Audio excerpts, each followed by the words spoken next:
Hello there, this is Jedi Master Daniel 96, and today's video will be talking about the Andor Season 2 premiere, which are the first 3 episodes that dropped, and how they're doing Andor this season is they're giving you 3 episodes a week, which they're pretty much in arcs and all that, and they're all gonna have a time jump and everything, and with these episodes they're titled 1 Year Later, Sagrona Tima, and Harvest. So those are the 3 episodes that came out, and this, arc takes place 1 year after, season 1, so it kind of gives it away on some timeline placement. And how this video will be structured is, it won't be episode by episode. I'm going to kind of give you guys the general story.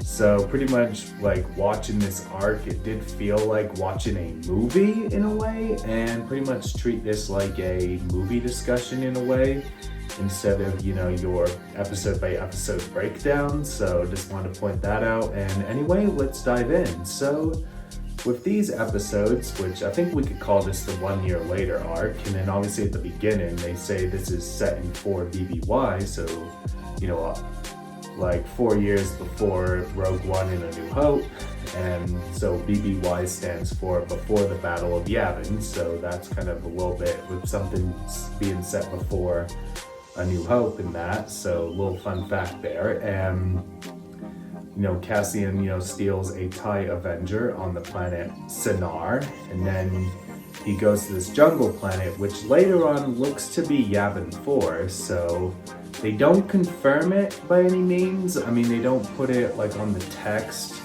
of the planets like they do for the other ones, and they don't even do it for Coruscant in here, because we do go to Coruscant in this arc as well, which I'll get to that, later on, so we'll think there. So I guess they want to make you know that it's Yavin 4 that Cassian goes, because when he leaves that planet, they have the temples and then the red planet that Yavin 4 orbits around, so that's something to think about there. And then, we see Trandrilla in live action, which Mon Mothma and Perrin are there, and then their daughter is getting married, their daughter Lita, so we have, the build up to that, and then we'll have the wedding ceremony in there as well, and then Luthen is at the wedding, so kind of interesting there. And then we learn that Luthen and Clea are trying to, reach Cassian, after he stole the TIE fighter on Sinar, and then, where Cassian goes to Yavin, he's looking for a pilot named Porco, and then, Cassian is captured because I think he's an Imperial in that, so that's kind of with that bit. And then we have, Bix and Brasso and all them on a farming planet called Mina Rao, and then the Empire's, checking visas at it on that planet. And then at the end of, that bit, they obviously get hunted by the Empire in that, just before Cassian comes in that. And then we do have, Krennic appear in the first episode, which they're at the Malthine Divide, which they're having a meeting, and Dedra's there. And then Krennic, shows a video presentation about the Gorman project, and then it looks like they're building up to the Gorman massacre, which is, eventually gonna come in this season, so they're building up to that. And then later on, when we're on Coruscant in the 2nd and 3rd episode, Dedra says she doesn't want the Gorman project and that, and then we learn that, Dedra and Cyril are living together on Coruscant, and then, Dedra meets Cyril's mom, so we kind of get a bit of that stuff there. And there's the bit, they're having the dinner together, and then there's the bit where Cyril's laying on the bed, kind of just to get away from his mom, and then it's kind of been an occurring meme in that, so with Cyril on the bed, so I mean, that's kind of something. So yeah, you get a little bit of that kind of stuff there, and I thought that was more of the comedic aspect in a way when they have the dinner, so that's that bit.